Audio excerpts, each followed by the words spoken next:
शास्त्र की रचना दो दृष्टियों से की जाती है।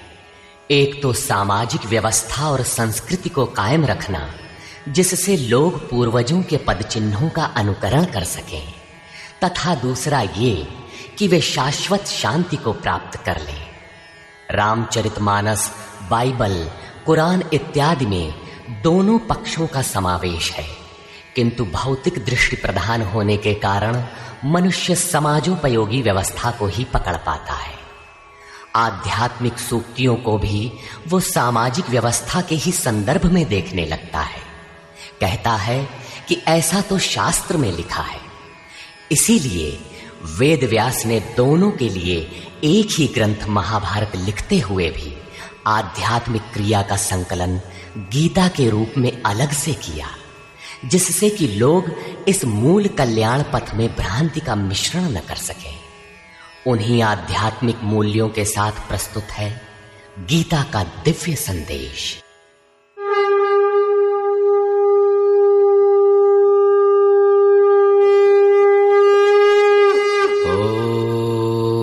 ओम श्री परमात्मने नमः। यथार्थ गीता, श्रीमद् भगवत गीता, अथ तृतीयो अध्यायः। अध्याय 2 में भगवान श्री कृष्ण ने बताया कि ये बुद्धि तेरे लिए ज्ञान मार्ग के विषय में कही गई। कौन सी बुद्धि? यही कि युद्ध कर, जीतोगे तो महामहिम की स्थिति प्राप्त कर लोगे और हारोगे तो देवत्व है। जीत में सर्वस्व है और हार में भी देवत्व है, कुछ मिलता ही है। अतः इस दृष्टि से लाभ और हानि दोनों में कुछ न कुछ मिलता है, किंचित भी क्षति नहीं है। फिर कहा, अब इसी को तू निष्काम कर्मयोग के विषय में सुन। जिस बुद्धि से युक्त होकर तू कर्मों के बंधन से अच्छी प्रकार छूट जाएगा। फिर उसकी विशेषताओं पर प्रकाश डाला। कर्म करते समय आवश्यक सावधानियों पर बल दिया कि फल की वासना वाला ना हो, कामनाओं से रहित होकर कर्म में प्रवृत्त हो और कर्म करने में तेरी अश्रद्धा भी ना हो, जिससे तू कर्म बंधन से मुक्त हो जाएगा। मुक्त तो होगा, किंतु रास्ते में अपनी स्थिति नहीं दिखाई पड़ी। अतः अर्जुन को निष्काम कर्मयोग की अपेक्षा ज्ञान मार्ग सरल और प्राप्ति वाला प्रतीत हुआ। उसने प्रश्न किया, जनार्दन, निष्काम कर्म की अपेक्षा ज्ञान मार्ग आपकी दृष्टि में श्रेष्ठ है, तो मुझे भयंकर कर्मों में क्यों लगाते हैं? प्रश्न स्वाभाविक था। मान लें एक ही स्थान पर जाने के दो रास्ते हैं। यदि आपको वास्तव में जाना है तो आप अवश्य प्रश्न करेंगे कि इनमें सुगम कौन है। यदि नहीं करते तो आप पथिक नहीं। ठीक इसी प्रकार अर्जुन ने भी प्रश्न रखा। अर्जुन उवाच,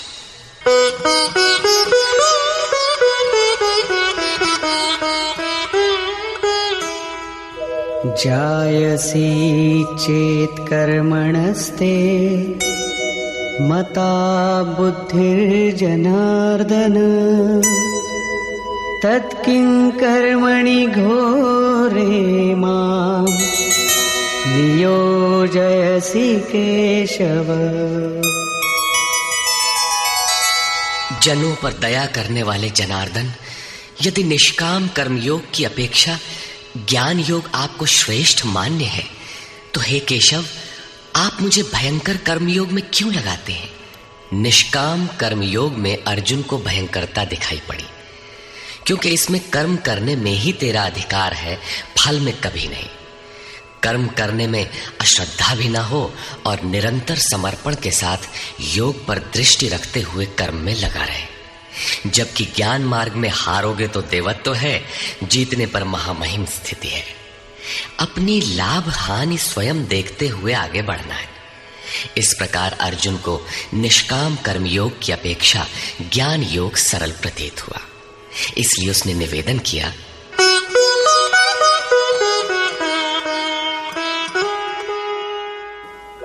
व्यामिश्रेणेव वाक्येन बुद्धिं मोहयसीव मे तदेकं वद निश्चित्य येन श्रेयोऽहमाप्नुयाम्।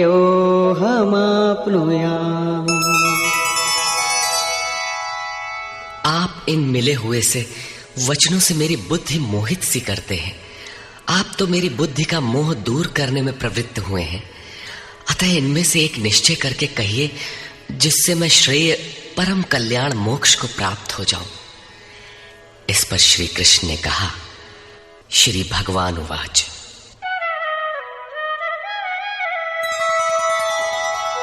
लोकेऽस्मिन् द्विविधा निष्ठा पुरा प्रोक्ता मया नघ।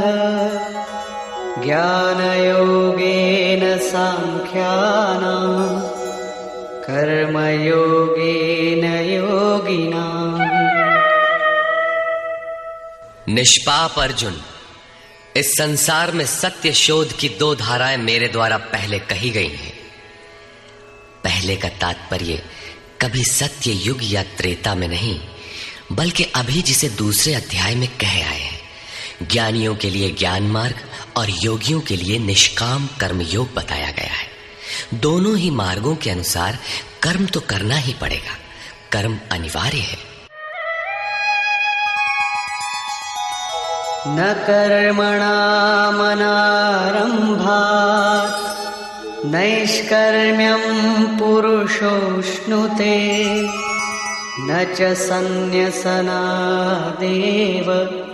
सिद्धिं समधिगच्छति। अर्जुन, मनुष्य न तो कर्मों को न आरंभ करने से निष्कर्मता की अंतिम स्थिति को प्राप्त होता है और न आरंभ की हुई क्रिया को त्यागने मात्र से भगवत प्राप्ति रूपी परम सिद्धि को ही प्राप्त होता है। अब तुझे ज्ञान मार्ग अच्छा लगे या निष्काम कर्म मार्ग, दोनों में कर्म तो करना ही पड़ेगा। प्रायः इस स्थल पर लोग भगवत पथ में संक्षिप्त मार्ग और बचाव ढूंढने लगते हैं। कर्म आरंभ ही न करें, हो गए निष्कर्मी। कहीं ऐसी भ्रांति न रह जाए, इसलिए श्री कृष्ण बल देते हैं कि कर्मों को न आरंभ करने से कोई निष्कर्म भाव को नहीं प्राप्त होता। शुभाशुभ कर्मों का जहां अंत है, परम निष्कर्मता की उस स्थिति को कर्म करके ही पाया जा सकता है।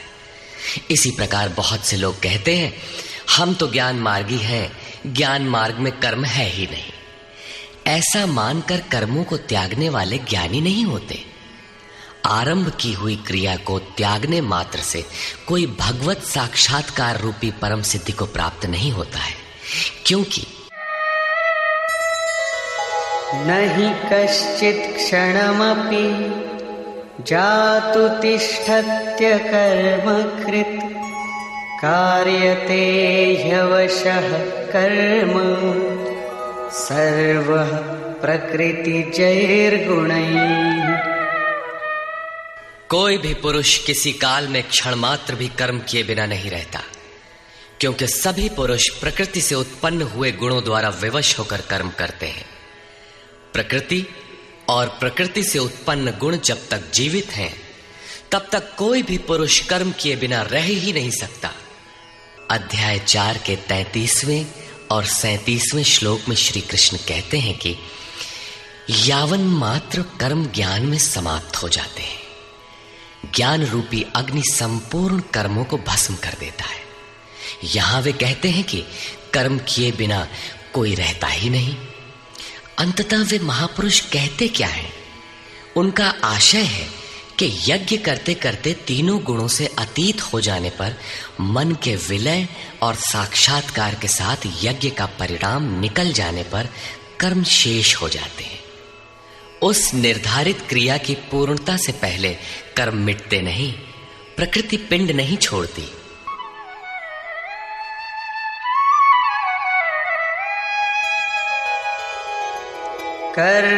कर्मेन्द्रियाणि संयम्य य आस्ते मनसा स्मरन् इन्द्रियार्थान् विमूढात्मा मिथ्याचार स उच्यते।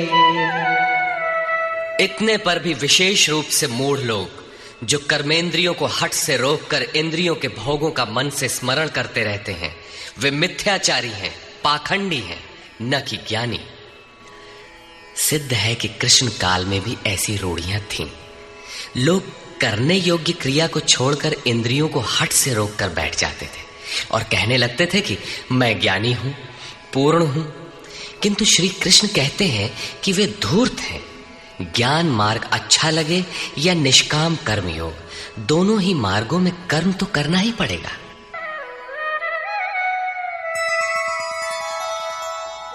यस्त्विन्द्रियाणि मनसा नियम्यारभतेऽर्जुन कर्मेन्द्रियैः कर्मयोगम् असक्तः स विशिष्यते।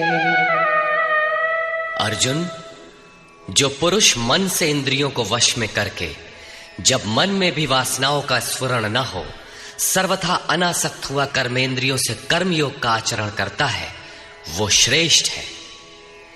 ठीक है, समझ में आया कि कर्म का आचरण करें, किंतु ये प्रश्न खड़ा होता है कि कौन सा कर्म करें। इस पर कहते हैं,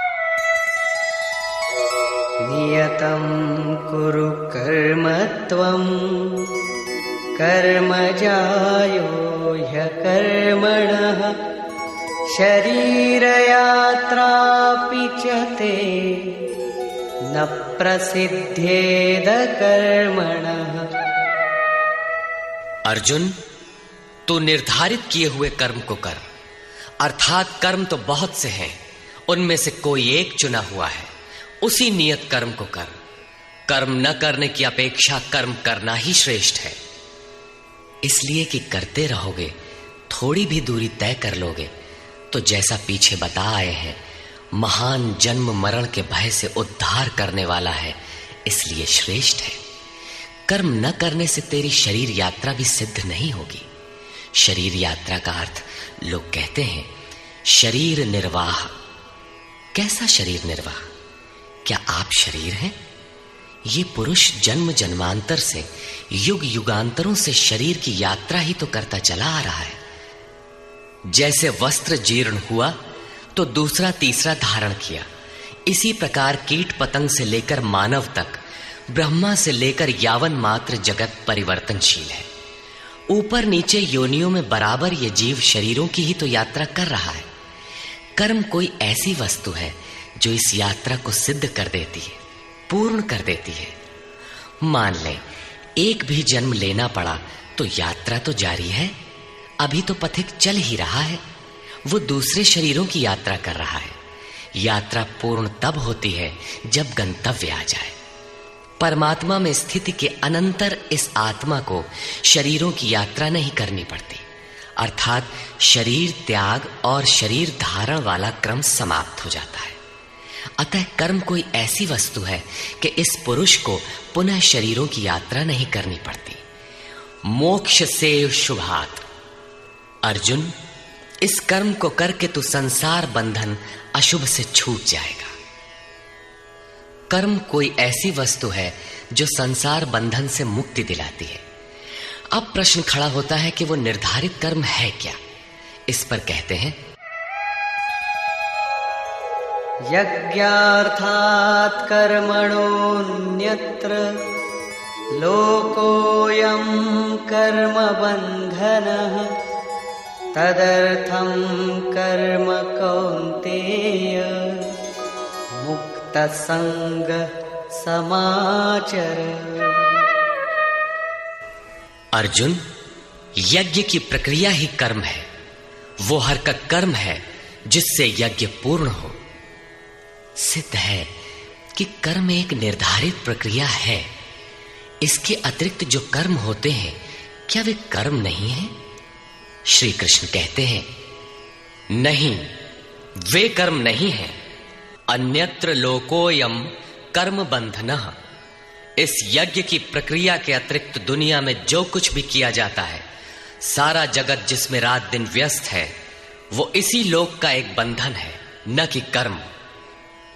कर्म तो मोक्ष से शुभात, अशुभ अर्थात संसार बंधन से छुटकारा दिलाने वाला है। मात्र यज्ञ की प्रक्रिया ही कर्म है। वो हरकत कर्म है जिससे यज्ञ पूरा होता है।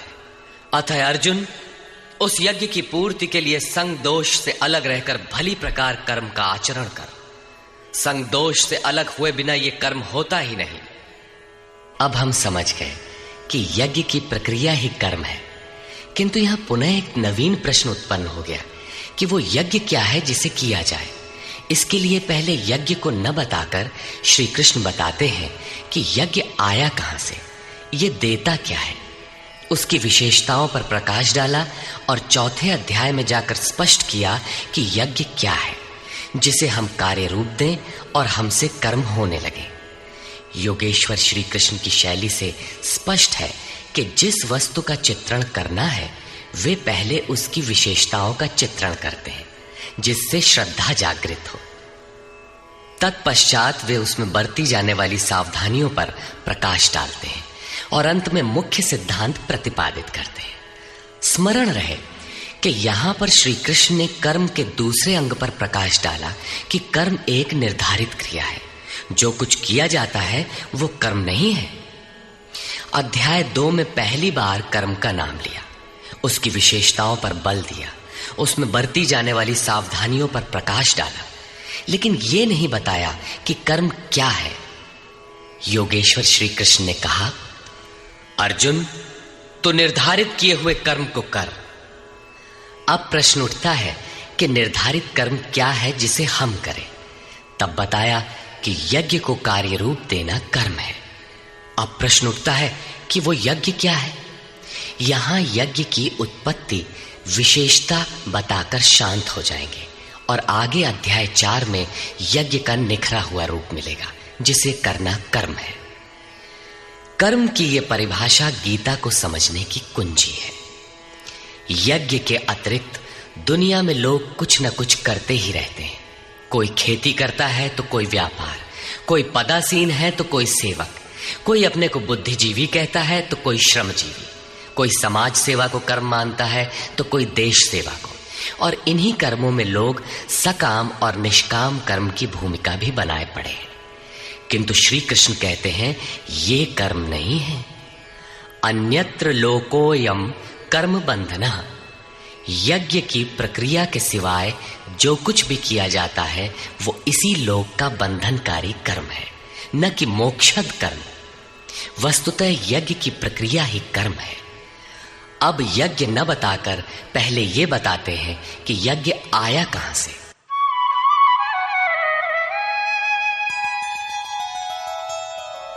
सह यज्ञाः प्रजा सृष्ट्वा पुरोवाच प्रजापतिः अनेन प्रसविष्यध्वम् एषवोस्त्विष्टकामधुक्।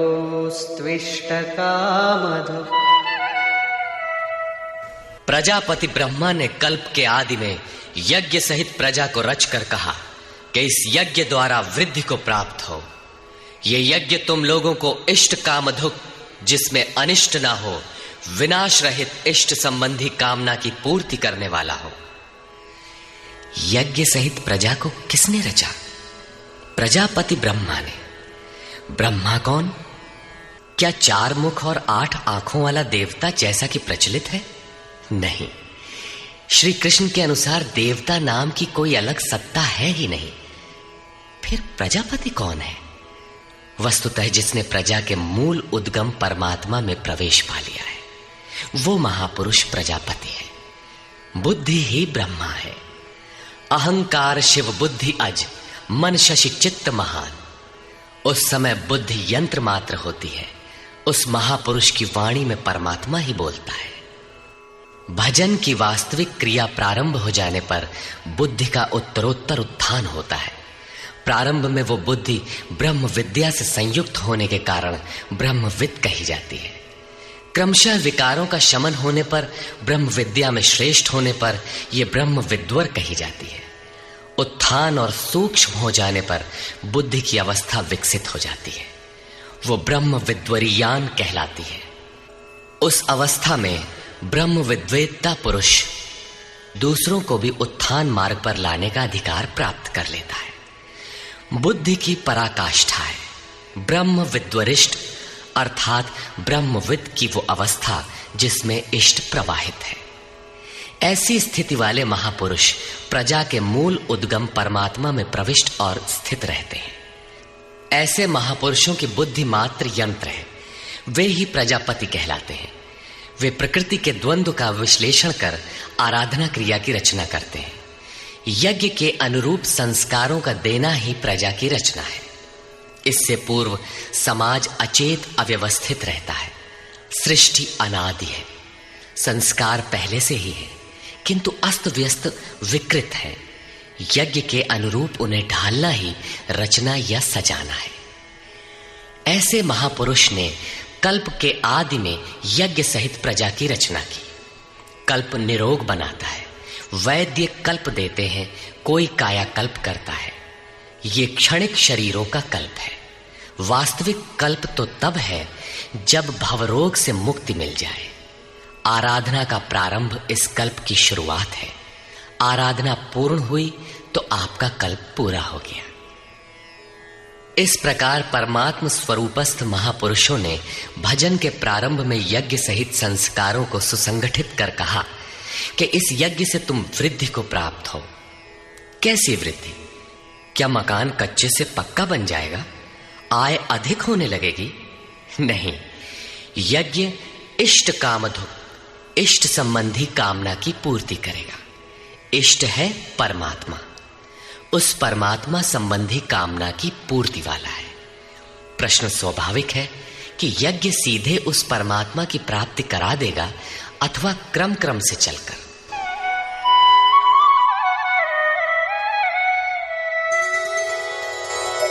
देवान् भावयतानेन ते देवा भावयन्तु वः परस्परं भावयन्तः श्रेयः परमवाप्स्यथ। इस यज्ञ द्वारा देवताओं की उन्नति करो, अर्थात दैवी संपत्ति की वृद्धि करो। वे देवता लोग तुम लोगों की उन्नति करेंगे।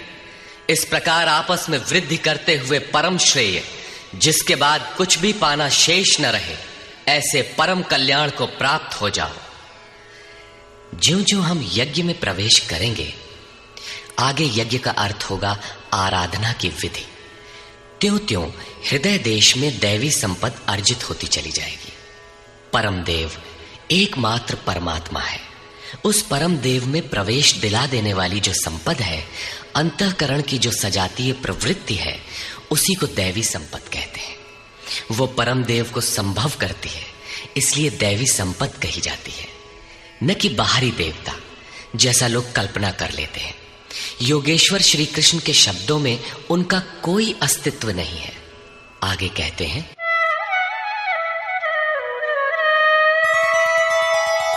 इष्टान् भोगान् हि वो देवा दास्यन्ते यज्ञभाविताः तैर्दत्तान् प्रदायैभ्यो यो भुङ्क्तेस्तेन एव सः। यज्ञ द्वारा संवर्धित देवता दैवी संपत्ति आपको इष्टान भोगान ही दास्यन्ते, इष्ट अर्थात आराध्य संबंधी भोगों को देंगे, अन्य कुछ नहीं। तैहि दत्तान, वे ही एकमात्र देने वाले हैं। इष्ट को पाने का अन्य कोई विकल्प नहीं है। इन दैवी गुणों को बिना बढ़ाए जो इस स्थिति का भोग करता है, वो निश्चय ही चोर है। जब उनसे पाया ही नहीं तो भोगेगा क्या? किंतु कहता अवश्य है कि हम तो तत्वदर्शी हैं। वो निश्चय ही चोर है, न कि प्राप्ति वाला। किंतु पाने वाले क्या पाते हैं? यज्ञशिष्टाशिनः सन्तो मुच्यन्ते सर्वकिल्बिषैः भुञ्जते ते त्वघं पापा ये पचन्त्यात्मकारणात्। यज्ञ से बचे हुए अन्न को खाने वाले संतजन सब पापों से मुक्त हो जाते हैं। दैवी संपत्ति की वृद्धि करते करते परिणाम में प्राप्ति काल ही पूर्ति काल है। जब यज्ञ पूर्ण हो गया तो शेष बचा हुआ ब्रह्म ही अन्न है। इसी को श्री कृष्ण ने दूसरे शब्दों में कहा, यज्ञ शिष्टामृत भुजो यान्ति ब्रह्म सनातनम। यज्ञ जिसकी सृष्टि करता है उस अशन को पान करने वाला ब्रह्म में प्रविष्ट हो जाता है। यहां वे कहते हैं कि यज्ञ से शेष बचे हुए अशन को, ब्रह्म पीयूष को पान करने वाला सब पापों से छुटकारा पा जाता है। संत जन तो छूट जाते हैं, किंतु पापी लोग मोह के माध्यम से उत्पन्न शरीरों के लिए पचते हैं। वे पाप खाते हैं। उन्होंने भजन भी किया, आराधना को समझा, अग्रसर भी हुए, किंतु बदले में एक मीठी सी चाह पैदा हो गई कि आत्म कारणात् शरीर के लिए और शरीर के संबंधों को लेकर कुछ मिले। उसे मिल तो जाएगा, किंतु उतने भोग के पश्चात वो अपने को वहीं खड़ा पाएगा जहां से चलना प्रारंभ किया था। इससे बड़ी क्षति क्या होगी? जब शरीर ही नश्वर है तो इसके सुख भोग कब तक साथ देंगे? वे आराधना तो करते हैं, किंतु बदले में पाप ही खाते हैं। पलट सुधाते 60 विष लेहि। वो नष्ट तो नहीं होगा, किंतु आगे नहीं बढ़ेगा। इसीलिए श्री कृष्ण निष्काम भाव से कर्म भजन करने पर बल देते हैं। अभी तक श्री कृष्ण ने बताया कि यज्ञ परम श्रेय देता है और उसकी रचना महापुरुषों द्वारा होती है, किंतु वे महापुरुष प्रजा की रचना में क्यों प्रवृत्त होते हैं? इस पर कहते हैं,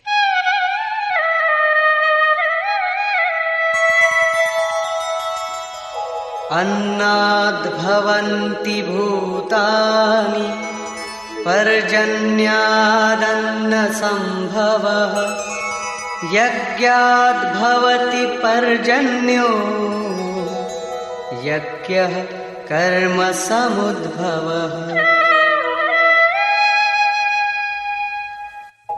कर्म ब्रह्मोद्भवं विद्धि ब्रह्माक्षर समुद्भवम् तस्मात् सर्वगतं ब्रह्म नित्यं यज्ञे प्रतिष्ठितम्। संपूर्ण प्राणी अन्न से उत्पन्न होते हैं। अन्नम ब्रह्म व्यजानात्। अन्न परमात्मा ही है। उस ब्रह्म पीयूष को ही उद्देश्य बनाकर प्राणी यज्ञ की ओर अग्रसर होता है। अन्न की उत्पत्ति वृष्टि से होती है। बादलों से होने वाली वर्षा नहीं, अपितु कृपा वृष्टि। पूर्व संचित यज्ञ कर्म ही कृपा के रूप में बरस पड़ता है। आज की आराधना कल कृपा के रूप में मिलेगी। इसीलिए वृष्टि यज्ञ से होती है। स्वाहा बोलने और तिल जौ जलाने से ही वृष्टि होती तो विश्व की अधिकांश मरुभूमि ऊसर क्यों रहती, उर्वर बन जाती। यहां कृपा वृष्टि यज्ञ की देन है। ये यज्ञ कर्मों से ही उत्पन्न होने वाला है। कर्म से यज्ञ पूर्ण होता है। उस कर्म को वेद से उत्पन्न हुआ जान। वेद ब्रह्म स्थित महापुरुष की वाणी है। जो तत्व विदित नहीं है उसकी प्रत्यक्ष अनुभूति का नाम वेद है, न कि कुछ श्लोक संग्रह। वेद अविनाशी परमात्मा से उत्पन्न हुआ जान। कहा तो महात्माओं ने, किंतु वे परमात्मा के साथ तद्रूप हो चुके हैं। उनके माध्यम से अविनाशी परमात्मा ही बोलता है। इसलिए वेद अपौरुषेय कहे जाते हैं। महापुरुष वेद कहां से पा गए? तो वेद अविनाशी परमात्मा से उत्पन्न हुआ। वे महापुरुष उससे तद्रूप हैं।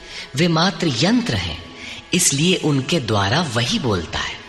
क्योंकि यज्ञ के द्वारा ही मन के निरोध काल में वो विदित होता है।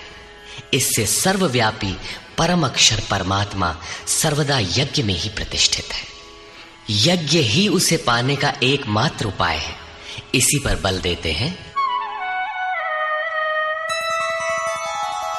एवं प्रवर्तितं चक्रं नानुवर्तयति हयः अघायुरिन्द्रियारामो मोघं पार्थ स जीवति। हे पार्थ, जो पुरुष इसी लोक में मनुष्य शरीर प्राप्त कर इस प्रकार चलाए हुए साधन चक्र के अनुसार नहीं बरतता, अर्थात दैवी संपत्ति का उत्कर्ष, देवताओं की वृद्धि और परस्पर वृद्धि के द्वारा अक्षय धाम को प्राप्त करना, इस क्रम के अनुसार जो नहीं बरतता, इंद्रियों का आराम चाहने वाला वो पापायु पुरुष व्यर्थ ही जीता है। बंधुओं, योगेश्वर श्री कृष्ण ने अध्याय 2 में कर्म का नाम लिया और इस अध्याय में बताया कि नियत कर्म का आचरण कर। यज्ञ की प्रक्रिया ही कर्म है। इसके सिवाय जो कुछ किया जाता है वो इसी लोक का बंधन है। इसीलिए संग दोष से अलग रहकर उस यज्ञ की पूर्ति के लिए कर्म का आचरण कर। उन्होंने यज्ञ की विशेषताओं पर प्रकाश डाला और बताया कि यज्ञ की उत्पत्ति ब्रह्मा से है। प्रजा अन्न को उद्देश्य बनाकर उस यज्ञ में प्रवृत्त होती है। यज्ञ कर्म से और कर्म अपौरुषेय वेद से उत्पन्न होते हैं, जबकि वेद मंत्रों के दृष्टा महापुरुष ही थे। उनका पुरुष तिरोहित हो चुका था। प्राप्ति के साथ अविनाशी परमात्मा ही शेष बचा था। इसलिए वेद परमात्मा से उत्पन्न है। सर्वव्यापी परमात्मा यज्ञ में सर्वदा प्रतिष्ठित है। इस साधन चक्र के अनुसार जो नहीं बरतता, वो पापायु पुरुष इंद्रियों का सुख चाहने वाला है, व्यर्थ ही जीता है। अर्थात यज्ञ ऐसी विधि विशेष है जिसमें इंद्रियों का आराम नहीं है, अपितु अक्षय सुख है। इंद्रियों के संयम के साथ इसमें लगने का विधान है। इंद्रियों का आराम चाहने वाले पापायु हैं। अभी तक श्री कृष्ण ने नहीं बताया है कि यज्ञ है क्या, परंतु क्या यज्ञ करते ही रहेंगे या इसका कभी अंत भी होगा? इस पर योगेश्वर कहते हैं, यस्त्वात्मरतिरेव स्यात् आत्मतृप्तश्च मानवः आत्मन्येव च सन्तुष्टः तस्य कार्यं न विद्यते। परंतु जो मनुष्य आत्मा में ही रत, आत्मतृप्त और आत्मा में ही संतुष्ट है, उसके लिए कोई कर्तव्य नहीं रह जाता। यही तो लक्ष्य था। जब अव्यक्त सनातन अविनाशी आत्म तत्व प्राप्त हो गया तो आगे ढूंढे किसे? ऐसे पुरुष के लिए न कर्म की आवश्यकता है न किसी आराधना की। आत्मा और परमात्मा एक दूसरे के पर्याय हैं। इसी का पुनः चित्रण करते हैं। नैव तस्य कृतेनार्थो नाकृतेनेह कश्चन न चास्य सर्वभूतेषु कश्चिदर्थव्यपाश्रयः। इस संसार में उस पुरुष का किए जाने से कोई लाभ नहीं है और न छोड़ देने से कोई हानि है। जबकि पहले आवश्यक था, उसका संपूर्ण प्राणियों में कोई स्वार्थ संबंध नहीं रह जाता। आत्मा ही तो शाश्वत, सनातन, अव्यक्त, अपरिवर्तनशील और अक्षय है।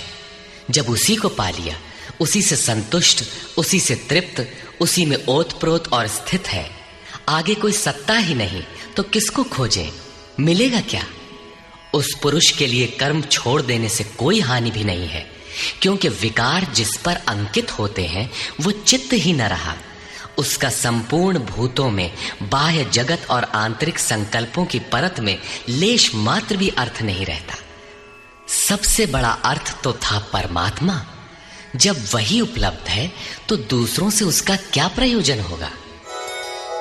तस्मादसक्तः सततं कार्यं कर्म समाचर असक्तो ह्याचरन् कर्म परमाप्नोति पुरुषः। इस स्थिति को प्राप्त करने के लिए तू अनासक्त हुआ। निरंतर कार्यम कर्म, जो करने योग्य कर्म है उस कर्म को अच्छी प्रकार कर, क्योंकि अनासक्त पुरुष कर्म के आचरण से परमात्मा को प्राप्त होता है। नियत कर्म, कार्यम कर्म एक ही है। कर्म की प्रेरणा देते हुए वे कहते हैं,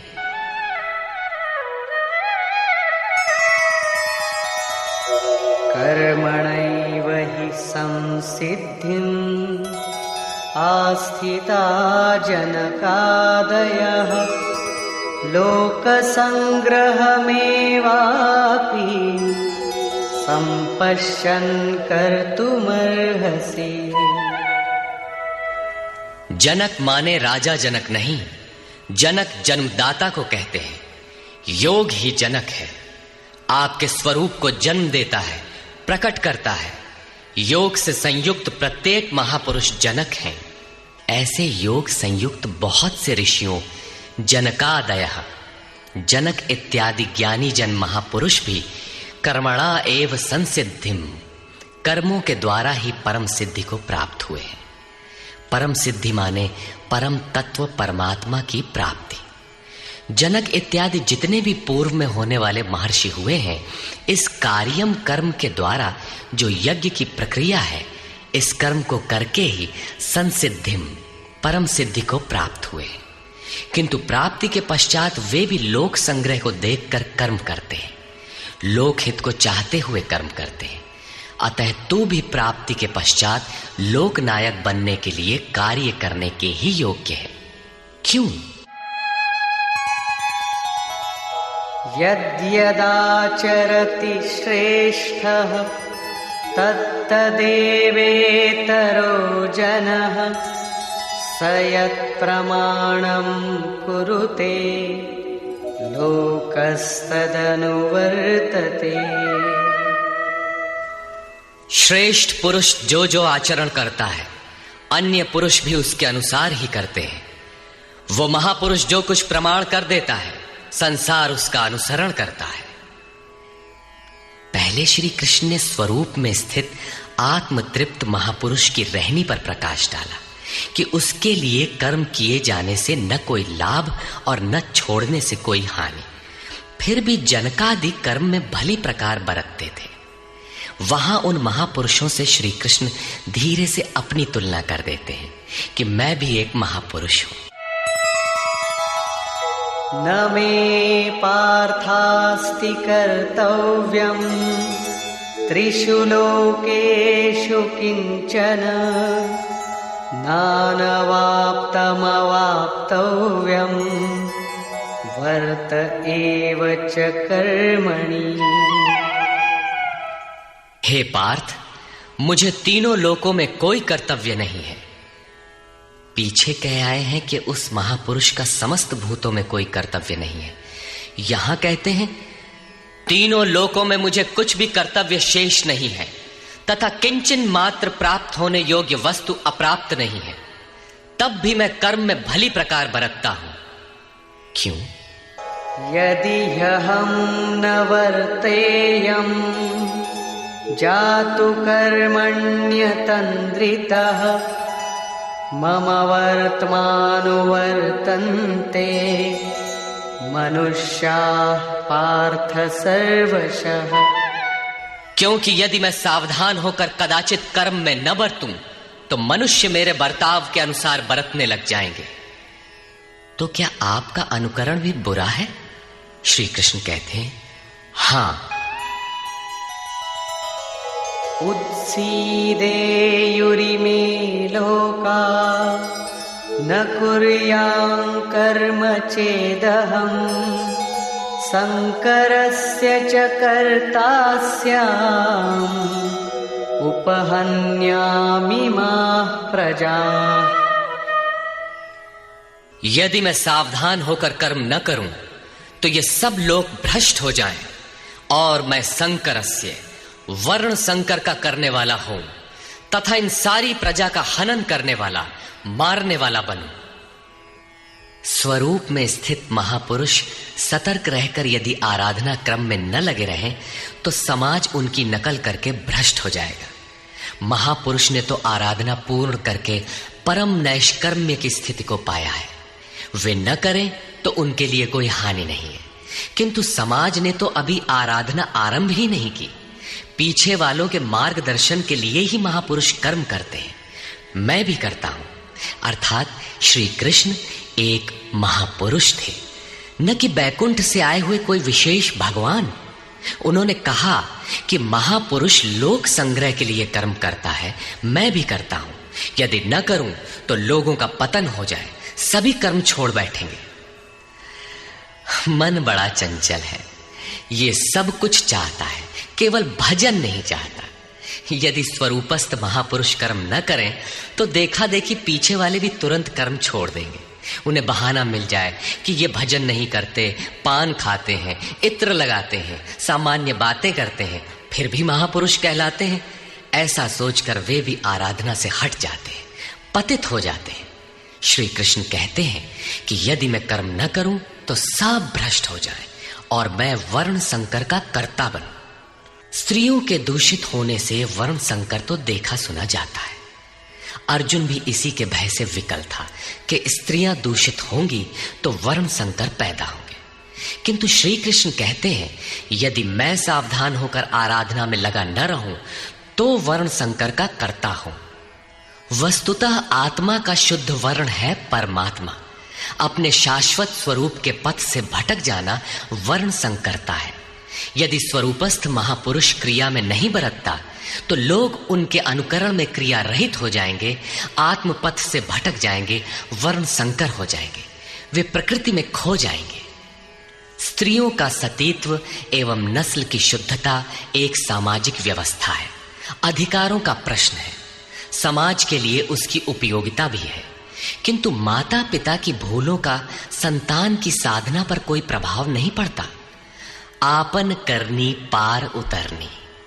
हनुमान, व्यास, वशिष्ठ, नारद, शुकदेव, कबीर, ईसा इत्यादि अच्छे महापुरुष हुए, जबकि सामाजिक कुलीनता से इनका संपर्क नहीं है।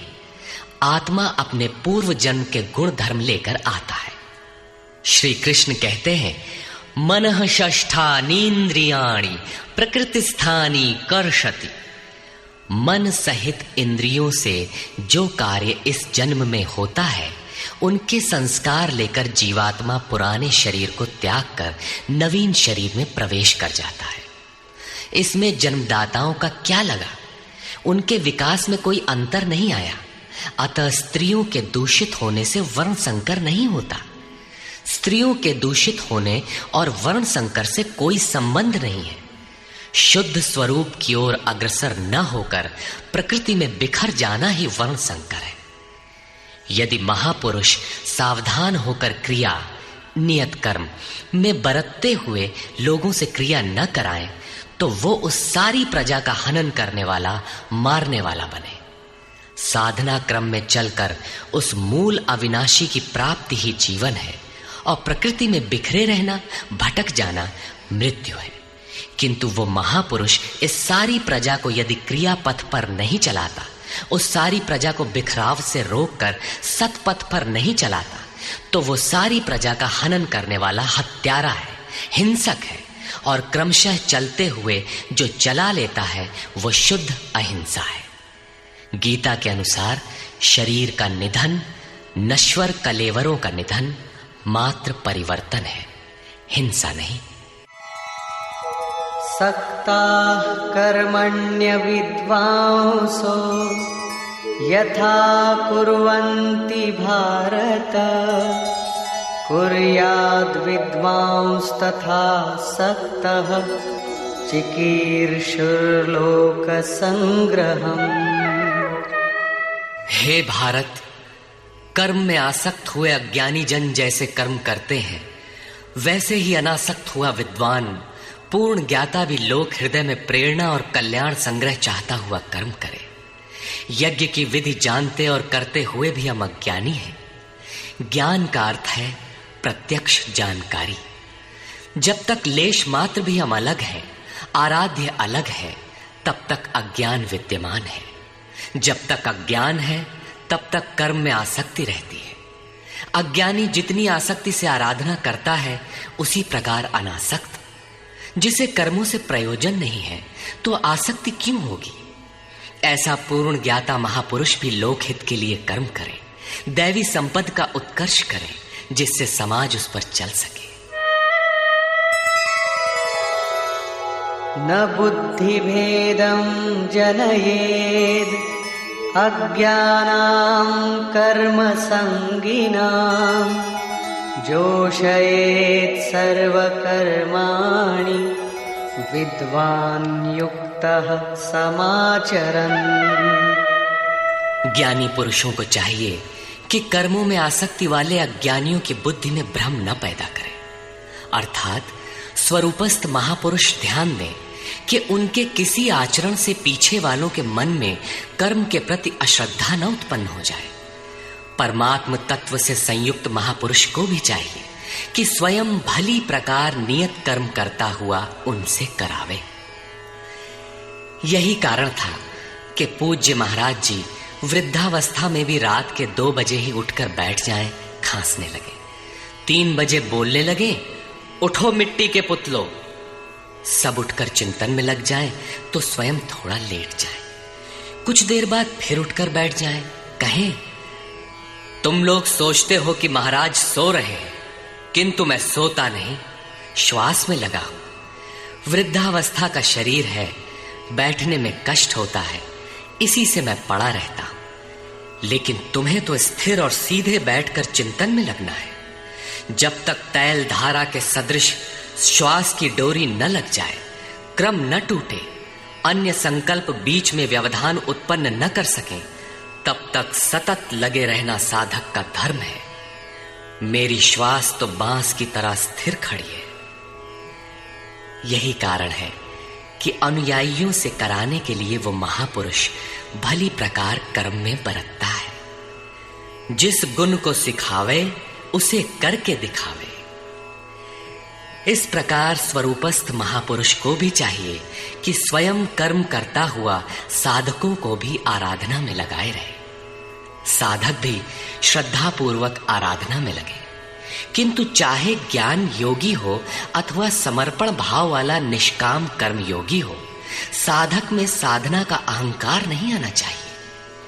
कर्म किसके द्वारा होते हैं, उसके होने में कौन कारण है, इस पर श्री कृष्ण प्रकाश डालते हैं।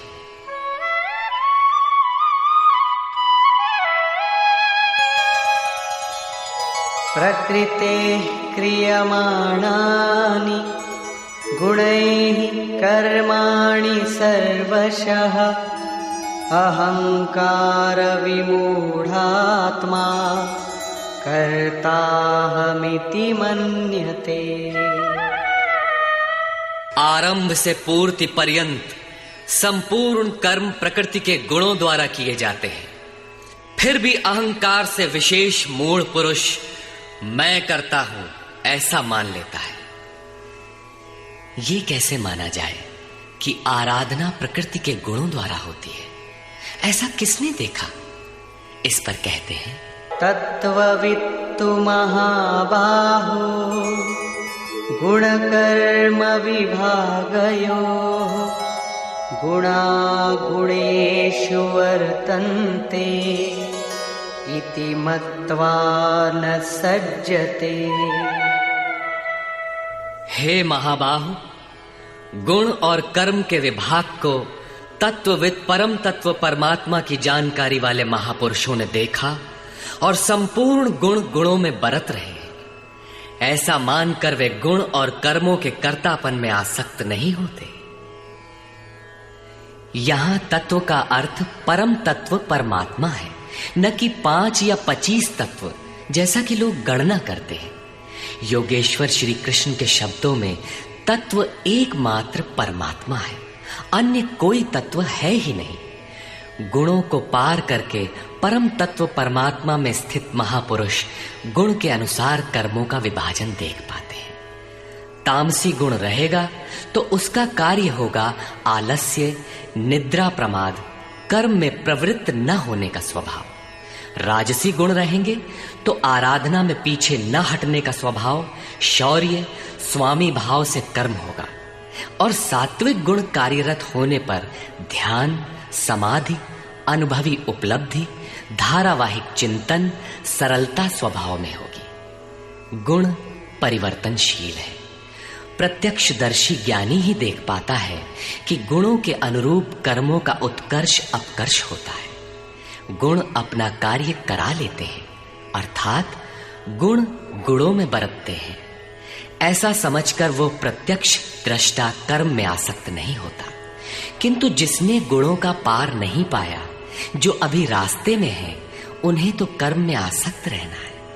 इसलिए प्रकृतेर्गुण सम्मूढ़ाः सज्जन्ते गुणकर्मसु तान् कृत्स्नविदो मन्दान् कृत्स्नविन्न विचालयेत्। प्रकृति के गुणों से मोहित हुए पुरुष गुण और कर्मों में क्रमशः निर्मल गुणों की ओर उन्नति देखकर उनमें आसक्त होते हैं। उन अच्छी प्रकार न समझने वाले मंदान शिथिल प्रयत्न वालों को अच्छी प्रकार जानने वाला ज्ञानी चलायमान न करे। उन्हें हतोत्साहित न करे, बल्कि प्रोत्साहन दे, क्योंकि कर्म करके ही उन्हें परम नैष्कर्म्य की स्थिति पाना है। अपनी शक्ति और स्थिति का आकलन करके कर्म में प्रवृत्त होने वाले ज्ञान मार्गी साधकों को चाहिए कि कर्म को गुणों की देन माने, अपने को कर्ता मानकर अहंकारी न बन जाए। निर्मल गुणों को प्राप्त होने पर भी उनमें आसक्त न हो। किंतु निष्काम कर्मयोगी को कर्म और गुणों के विश्लेषण में समय देने की कोई आवश्यकता नहीं है। उसे तो बस समर्पण के साथ कर्म करते जाना है। कौन गुण आ जा रहा है, ये देखना इष्ट की जिम्मेदारी हो जाती है। गुणों का परिवर्तन और क्रम क्रम से उत्थान वो इष्ट की ही देन मानता है और कर्म होने को भी उन्हीं की देन मानता है। अतः कर्तापन का अहंकार या गुणों में आसक्ति होने की समस्या उसके लिए नहीं रहती, जबकि अनवरत लगा रहता है। इसी पर और साथ ही युद्ध का स्वरूप बताते हुए श्री कृष्ण कहते हैं, मयि सर्वाणि कर्माणि सन्न्यस्याध्यात्मचेतसा निराशीर्निर्ममो भूत्वा युध्यस्व विगतज्वरः। इसलिए अर्जुन, तू अध्यात्म चेतसा अंतरात्मा में चित्त का निरोध करके ध्यानस्थ होकर संपूर्ण कर्मों का मुझ में अर्पण करके आशा रहित, ममता रहित और संताप रहित होकर युद्ध कर। जब चित्त ध्यान में स्थित है, लेश मात्र भी कहीं आशा नहीं, कर्म में ममत्व नहीं है, असफलता का संताप नहीं है, तो वो पुरुष कौन सा युद्ध करेगा? जब सब ओर से चित्त सिमटकर हृदय देश में निरुद्ध होता जा रहा है, तो वो लड़ेगा किस लिए, किससे और वहां है कौन? वास्तव में जब आप ध्यान में प्रवेश करेंगे, तभी युद्ध का सही स्वरूप खड़ा होता है। तो काम क्रोध, राग द्वेष, आशा तृष्णा इत्यादि विकारों का समूह, विजातीय प्रवृत्तियां जो कुरु कहलाती हैं, संसार में प्रवृत्ति देती ही रहती है। बाधा के रूप में भयंकर आक्रमण करती हैं। बस इनका पार पाना ही युद्ध है। इनको मिटाते हुए अंतरात्मा में सिमटते जाना, ध्यानस्थ होते जाना ही यथार्थ युद्ध है। इसी पर पुनः बल देते हैं, ये मे मतमिदं नित्यम् अनुतिष्ठन्ति मानवाः श्रद्धावन्तो न सूयन्तो मुच्यन्ते तेऽपि कर्मभिः। अर्जुन, जो कोई मनुष्य दोष दृष्टि से रहित होकर श्रद्धा भाव समर्पण से संयुक्त हुआ, सदा मेरे इस मत के अनुसार बरतते हैं कि युद्ध कर, वे पुरुष भी संपूर्ण कर्मों से छूट जाते हैं। योगेश्वर का यह आश्वासन किसी हिंदू, मुसलमान या ईसाई के लिए नहीं, अपितु मानव मात्र के लिए है। उनका मत है कि युद्ध कर। इससे ऐसा प्रतीत होता है कि ये उपदेश युद्ध वालों के लिए था। अर्जुन के समक्ष तो सौभाग्य से विश्व युद्ध की संरचना थी। आपके सामने तो कोई युद्ध नहीं है। आप गीता के पीछे क्यों पड़े हैं? क्योंकि कर्मों से छूटने का उपाय तो युद्ध करने वालों के लिए है, किंतु ऐसा कुछ नहीं है। वस्तुतः ये अंतर्देश की लड़ाई है। क्षेत्र और क्षेत्रज्ञ का, विद्या और अविद्या का, धर्म क्षेत्र और कुरुक्षेत्र का संघर्ष है। आप ज्यों-ज्यों ध्यान में चित्त का निरोध करेंगे, विजातीय प्रवृत्ति बाधा के रूप में प्रत्यक्ष होती है, भयंकर आक्रमण करती है। उसका शमन करते हुए चित्त का निरोध करते जाना ही युद्ध है। जो दोष दृष्टि से रहित होकर श्रद्धा के साथ इस युद्ध में लगता है, वो कर्मों के बंधन से, आवागमन से भली प्रकार छुटकारा पा जाता है। जो इस युद्ध में प्रवृत्त नहीं होता, उसकी क्या गति होती है? इस पर कहते हैं, ये त्वेतदभ्यसूयन्तो नानुतिष्ठन्ति मे मतम् सर्वज्ञानविमूढांस्तान् विद्धि नष्टान चेतसः। जो दोष दृष्टि वाले अचेतसः, मोह निशा में अचेत लोग मेरे इस मत के अनुसार नहीं बरतते, अर्थात ध्यानस्थ होकर आशा, ममता, संताप रहित होकर समर्पण के साथ युद्ध नहीं करते, सर्वज्ञान विमूढ़ान, ज्ञान पथ में सर्वथा मोहित उन लोगों को तू कल्याण से भ्रष्ट हुआ ही जान। जब यही सही है तो लोग करते क्यों नहीं?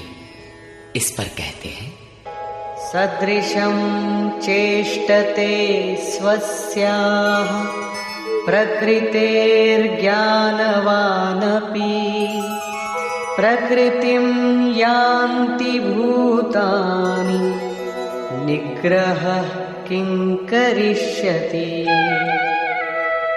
सभी प्राणी अपनी प्रकृति को प्राप्त होते हैं, अपने स्वभाव से परवश होकर कर्म में भाग लेते हैं। प्रत्यक्षदर्शी ज्ञानी भी अपनी प्रकृति के अनुसार चेष्टा करता है। प्राणी अपने कर्मों में बरतते हैं और ज्ञानी अपने स्वरूप में। जैसा जिसकी प्रकृति का दबाव है, वैसा ही कार्य करता है। ये स्वयं सिद्ध है। इसमें निराकरण कोई क्या करेगा? यही कारण है कि सभी लोग मेरे मत के अनुसार कर्म में प्रवृत्त नहीं हो पाते। वे आशा, ममता, संताप का, दूसरे शब्दों में राग द्वेष का त्याग नहीं कर पाते, जिससे कर्म का सम्यक आचरण नहीं हो पाता। इसी को और स्पष्ट करते हैं और दूसरा कारण बताते हैं, इंद्रियस्येन्द्रियस्यार्थे रागद्वेषौ व्यवस्थितौ तयोर्न वशमागच्छेत् तौ ह्यस्य परिपन्थिनौ। इंद्रिय और इंद्रियों के भोगों में राग और द्वेष स्थित हैं।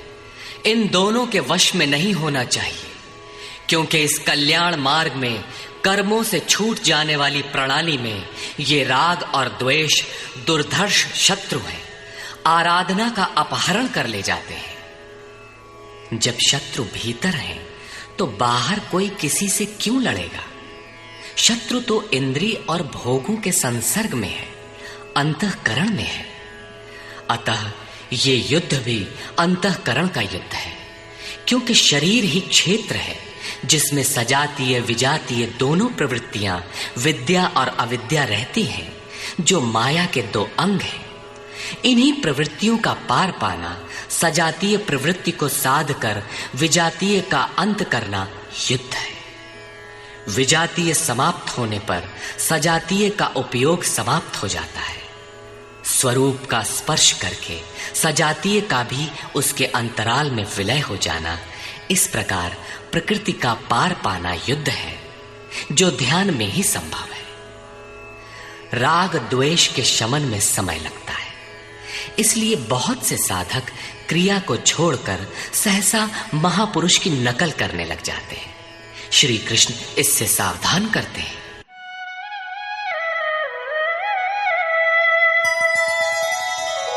श्रेयान् स्वधर्मो विगुणः परधर्मात् स्वनुष्ठिता स्वधर्मे निधनं श्रेयः परधर्मो भयावहः। अच्छी प्रकार आचरण किए हुए दूसरे के धर्म से गुण रहित भी अपना धर्म अधिक उत्तम है। स्वभाव से उत्पन्न कर्म में प्रवृत्त होने की क्षमता स्वधर्म है, अतः स्वधर्माचरण में मरना भी परम कल्याणकारक है। अपनी क्षमता के अनुसार कर्म में प्रवृत्त होने से साधक एक न एक दिन पार पा जाता है। जहां से साधन छूटेगा, शरीर मिलने पर वहीं से पुनः प्रारंभ होगा। आत्मा तो मरता नहीं। शरीर अर्थात वस्त्र बदलने से आपके बुद्धि विचार बदल तो नहीं जाते। आगे वालों की तरह स्वांग बनाने से साधक भय को प्राप्त होगा। भय प्रकृति में होता है, परमात्मा में नहीं। प्रकृति का आवरण और घना हो उठेगा। स्वधर्म क्या है? अध्याय 2 में श्री कृष्ण ने स्वधर्म का नाम लिया था कि स्वधर्म को भी देखकर तू युद्ध करने योग्य है। क्षत्रिय के लिए इससे बढ़कर कल्याणकारी मार्ग नहीं है। स्वधर्म में अर्जुन क्षत्रिय पाया जाता है। संकेत किया कि अर्जुन, जो ब्राह्मण है, वेदों का उपदेश उनके लिए क्षुद्र जलाशय के तुल्य है। तू वेदों से ऊपर उठ और ब्राह्मण बन, अर्थात स्वधर्म में परिवर्तन संभव है। वहां पुनः कहा कि राग द्वेष के वश में न हो, इन्हें काट, स्वधर्म श्रेयस्कर है।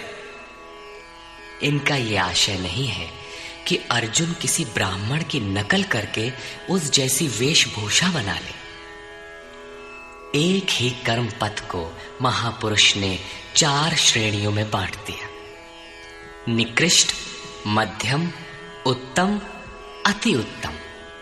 इन श्रेणी के साधकों को क्रमशः शूद्र, वैश्य, क्षत्रिय और ब्राह्मण की संज्ञा दी।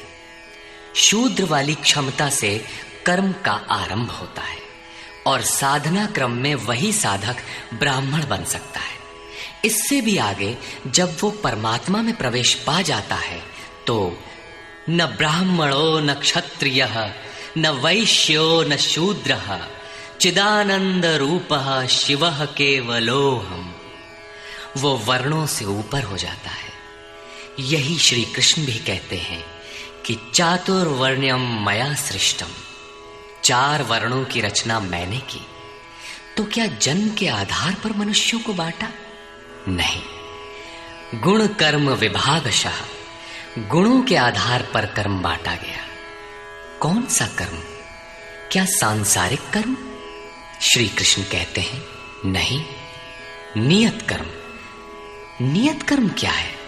वो है यज्ञ की प्रक्रिया, जिसमें होता है श्वास में प्रश्वास का हवन, प्रश्वास का श्वास में हवन, इंद्रिय संयम इत्यादि, जिसका शुद्ध अर्थ है योग साधना, आराधना। इस आराधना कर्म को ही 4 श्रेणियों में बांटा गया। जैसी क्षमता वाला पुरुष हो, उसे उसी श्रेणी से प्रारंभ करना चाहिए। यही सबका अपना अपना स्वधर्म है। यदि वो आगे वालों की नकल करेगा तो भय को प्राप्त होगा। सर्वथा नष्ट तो नहीं होगा, क्योंकि इसमें बीज का नाश तो नहीं होता। हाँ, वो प्रकृति के दबाव से भयाक्रांत, दीनहीन अवश्य हो जाएगा। शिशु कक्षा का विद्यार्थी स्नातक कक्षा में बैठने लगे तो स्नातक क्या बनेगा? वो प्रारंभिक वर्णमाला से भी वंचित रह जाएगा। अर्जुन प्रश्न रखता है कि मनुष्य स्वधर्म का आचरण क्यों नहीं कर पाता? अर्जुन उवाच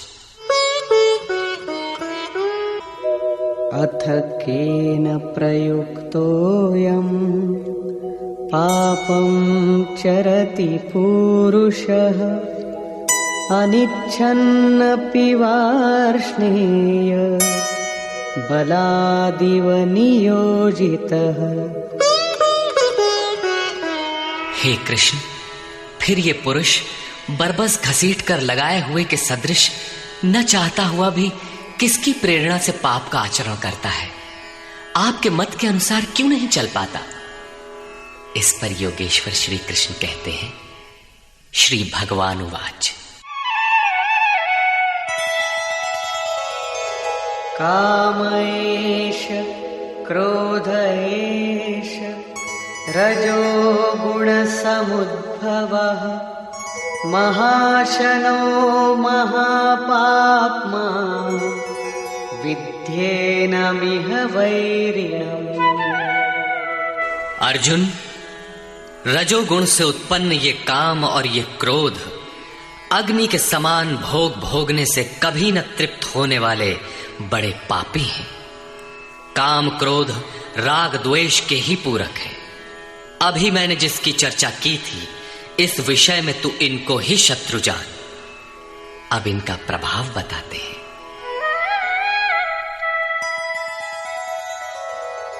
धूमेनाव्रियते वह्निः यथादर्शो मलेन च यथोल्बेनावृतो गर्भः तथा तेनेदमावृतम्। जैसे धुएं से अग्नि और मल से दर्पण ढक जाता है, जैसे जेर से गर्भ ढका हुआ है, ठीक वैसे ही काम क्रोधादि विकारों से यह ज्ञान ढका हुआ है। भीगी लकड़ी जलाने पर धुआं ही धुआं होता है। अग्नि रहकर भी लपट का रूप नहीं ले पाता। मल से ढके दर्पण पर जिस प्रकार प्रतिबिंब स्पष्ट नहीं होता, झिल्ली के कारण जिस प्रकार गर्भ ढका रहता है, वैसे ही इन विकारों के रहते परमात्मा का प्रत्यक्ष ज्ञान नहीं होता। आवृतं ज्ञानमेतेन ज्ञानिनो नित्यवैरिणा कामरूपेण कौन्तेय दुष्पूरेणानलेन च। कौन्तेय, अग्नि के समान भोगों से न तृप्त होने वाले ज्ञानियों के निरंतर बैरी इस काम से ज्ञान ढका हुआ है। अभी तो श्री कृष्ण ने काम और क्रोध दो शत्रु बताए। प्रस्तुत श्लोक में वे केवल एक शत्रु काम का नाम लेते हैं। वस्तुतः काम में क्रोध का अंतर्भाव है। कार्य पूर्ण होने पर क्रोध समाप्त हो जाता है, किंतु कामना समाप्त नहीं होती। कामना पूर्ति में व्यवधान पड़ते ही क्रोध पुनः उभर आता है। काम के अंतराल में क्रोध भी निहित है। इस शत्रु का निवास कहाँ है? इसे ढूंढे कहाँ? निवास जान लेने पर इसे समूल नष्ट करने से सुविधा रहेगी। इस पर श्री कृष्ण कहते हैं,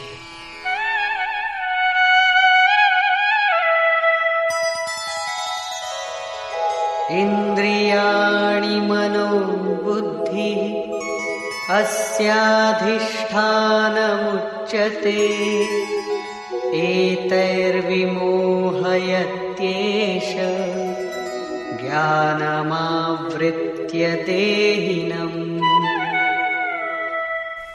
इंद्रियां, मन और बुद्धि इसके वास स्थान कहे जाते हैं। ये काम इन मन, बुद्धि और इंद्रियों के द्वारा ही ज्ञान को आच्छादित करके जीवात्मा को मोह में डालता है। तस्मात् त्वमिन्द्रियाण्यादौ नियम्य भरतर्षभ पाप्मानं प्रजह्येनं ज्ञान विज्ञाननाशनम्। इसलिए अर्जुन, तो पहले इंद्रियों को नियम्य संयत कर, क्योंकि शत्रु तो इनके अंतराल में छिपा है। वो तुम्हारे शरीर के भीतर है, बाहर खोजने से वो कहीं नहीं मिलेगा। इंद्रियों को वश में करके ज्ञान और विज्ञान का नाश करने वाले इस पापी काम को ही मार। ये हृदय देश की अंतर जगत की लड़ाई है। काम सीधे पकड़ में नहीं आएगा, अतः विकारों के निवास स्थान का ही घेराव कर लो, इंद्रियों को ही संयत कर लो। किंतु इंद्रियों और मन को संयत करना तो बड़ा कठिन है। क्या ये हम कर पाएंगे? इस पर योगेश्वर श्री कृष्ण आपकी सामर्थ्य बताते हुए प्रोत्साहित करते हैं।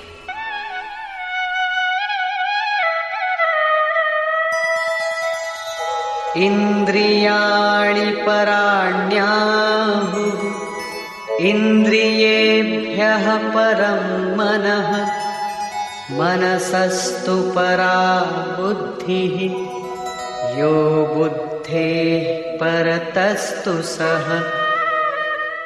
अर्जुन, इस शरीर से तू इंद्रियों को परे अर्थात सूक्ष्म और बलवान जान। इंद्रियों से परे मन है, ये उनसे भी बलवान है। मन से परे बुद्धि है, और जो बुद्धि से भी अत्यंत परे है वो तुम्हारा आत्मा है, वही हो तुम। इसलिए इंद्रियों, मन और बुद्धि का निरोध करने में तुम सक्षम हो। एवं बुद्धेः परं बुद्ध्वा संस्तभ्यात्मानमात्मना जहि शत्रुं महाबाहो कामरूपं दुरासदम्। इस प्रकार बुद्धि से परे अर्थात सूक्ष्म और बलवान अपने आत्मा को जानकर, आत्म बल को समझकर, बुद्धि के द्वारा अपने मन को वश में करके अर्जुन, इस काम रूपी दुर्जय शत्रु को मार। काम एक दुर्जय शत्रु है। इंद्रियों के द्वारा ये आत्मा को मोहित करता है, तो अपनी शक्ति समझकर, आत्मा को बलवान समझकर काम रूपी शत्रु को मारना है। कहने की आवश्यकता नहीं है कि ये शत्रु आंतरिक है और युद्ध भी अंतर्देश का ही है। निष्कर्ष, बहुधा गीता प्रेमी व्याख्याताओं ने इस अध्याय को कर्मयोग का नाम दिया है, किंतु यह संगत नहीं है। दूसरे अध्याय में योगेश्वर ने कर्म का नाम लिया। उन्होंने कर्म के महत्व का प्रतिपादन कर उसमें कर्म जिज्ञासा जागृत की, और इस अध्याय में उन्होंने कर्म को परिभाषित किया कि यज्ञ की प्रक्रिया ही कर्म है। सिद्ध है कि यज्ञ कोई निर्धारित दिशा है। इसके अतिरिक्त जो कुछ भी किया जाता है वह इसी लोक का बंधन है। श्री कृष्ण जिसे कहेंगे वह कर्म मोक्ष से अशुभा, संसार बंधन से छुटकारा दिलाने वाला कर्म है। श्री कृष्ण ने यज्ञ की उत्पत्ति बताई, वह देता क्या है, उसकी विशेषताओं का चित्रण किया, यज्ञ करने पर बल दिया। उन्होंने कहा इस यज्ञ की प्रक्रिया ही कर्म है। जो नहीं करते वे पापायु, आराम चाहने वाले व्यर्थ जीते हैं। पूर्व में होने वाले महर्षियों ने भी इसे करके ही परम नैष्कर्म्य सिद्धि को पाया। वे आत्मतृप्त हैं, उनके लिए कर्म की आवश्यकता नहीं है। फिर भी पीछे वालों के मार्गदर्शन के लिए वे भी कर्म में भली प्रकार लगे रहते थे। उन महापुरुषों से श्री कृष्ण ने अपनी तुलना की कि मेरा भी अब कर्म करने से कोई प्रयोजन नहीं है, किंतु मैं भी पीछे वालों के हित के लिए ही कर्म में बरतता हूं। श्री कृष्ण ने स्पष्ट अपना परिचय दिया कि वे एक योगी थे। उन्होंने कर्म में प्रवृत्त साधकों को चलायमान न करने को कहा, क्योंकि कर्म करके ही उन साधकों को स्थिति प्राप्त करनी है। यदि नहीं करेंगे तो नष्ट हो जाएंगे। इस कर्म के लिए ध्यानस्थ होकर युद्ध करना है। आंखें बंद हैं, इंद्रियों से सिमटकर चित्त का निरोध हो चला तो युद्ध कैसा। उस समय काम, क्रोध, राग, द्वेष बाधक होते हैं। इन विजातीय प्रवृत्तियों का पार पाना ही युद्ध है। आसुरी संपद कुरुक्षेत्र विजातीय प्रवृत्ति को शनैः शनैः छांटते हुए ध्यानस्थ होते जाना ही युद्ध है। वस्तुतः ध्यान में ही युद्ध है। यही इस अध्याय का सारांश है, जिसमें न कर्म बताया न यज्ञ। यदि यज्ञ समझ में आ जाए तो कर्म समझ में आए। अभी तो कर्म समझाया ही नहीं गया। इस अध्याय में केवल स्थित प्रज्ञ महापुरुष के प्रशिक्षणात्मक पहलू पर बल दिया गया। यह तो गुरुजनों के लिए निर्देश है। वे न भी करें तो उन्हें कोई क्षति नहीं, और न ऐसा करने में उनका अपना कोई लाभ ही है। किंतु जिन साधकों को परम गति अभीष्ट है, उनके लिए विशेष कुछ कहा ही नहीं। तो यह कर्मयोग कैसे है? कर्म का स्वरूप भी स्पष्ट नहीं है जिसे किया जाए, क्योंकि यज्ञ की प्रक्रिया ही कर्म है। अभी तक उन्होंने इतना ही बताया, यज्ञ तो बताया नहीं। कर्म का स्वरूप स्पष्ट कहां हुआ? हां, युद्ध का यथार्थ चित्रण गीता में यहीं पाया जाता है। संपूर्ण गीता पर दृष्टिपात करें तो अध्याय 2 में कहा कि शरीर नाशवान है, अतः युद्ध कर। गीता में युद्ध का यही ठोस कारण बताया गया। आगे ज्ञान योग के संदर्भ में क्षत्रिय के लिए युद्ध ही कल्याण का एकमात्र साधन बताया गया, और कहा कि यह बुद्धि तेरे लिए ज्ञान योग के विषय में कही गई। कौन सी बुद्धि? यही कि हार जीत दोनों दृष्टियों में लाभ ही है, ऐसा समझकर युद्ध कर। फिर अध्याय 4 में कहा कि योग में स्थित रहकर हृदय में स्थित अपने संशय को ज्ञान रूपी तलवार द्वारा काट। वह तलवार योग में है। अध्याय 5 से 10 तक युद्ध की चर्चा तक नहीं है। 11वें अध्याय में केवल इतना कहा कि ये शत्रु मेरे द्वारा पहले से ही मारे गए हैं। तू निमित्त मात्र होकर खड़ा भर हो जा, यश को प्राप्त कर। ये तुम्हारे बिना भी मारे हुए हैं, प्रेरक करा लेगा। तू इन मुर्दों को ही मार। अध्याय 15 में संसार सुविरूढ़ मूल वाला पीपल वृक्ष जैसा कहा गया, जिसे असंगता रूपी शस्त्र द्वारा काटकर उस परम पद को खोजने का निर्देश मिला। आगे के अध्यायों में युद्ध का उल्लेख नहीं है। हां, अध्याय 16 में असुरों का चित्रण अवश्य है, जो नरकगामी है। अध्याय 3 में ही युद्ध का विशद चित्रण है। श्लोक 30 से श्लोक 43 तक युद्ध का स्वरूप, उसकी अनिवार्यता, युद्ध न करने वालों का विनाश, युद्ध में मारे जाने वाले शत्रुओं के नाम, उन्हें मारने के लिए अपनी शक्ति का आवाहन और निश्चय ही उन्हें काट कर फेंकने पर बल दिया। इस अध्याय में शत्रु और शत्रु का आंतरिक स्वरूप स्पष्ट है, जिनके विनाश की प्रेरणा दी गई है। अतः ओम तत्सदिति श्रीमद् भगवद गीता सूपनिषत्सु ब्रह्म विद्यायाम योग शास्त्रे श्री कृष्णार्जुन संवादे शत्रु विनाश प्रेरणा नाम तृतीयो अध्याय। इस प्रकार स्वामी अड़गड़ानंद कृत श्रीमद् भगवद गीता के भाष्य यथार्थ गीता का 3रा अध्याय पूर्ण होता है। हरि ओम तत्सत।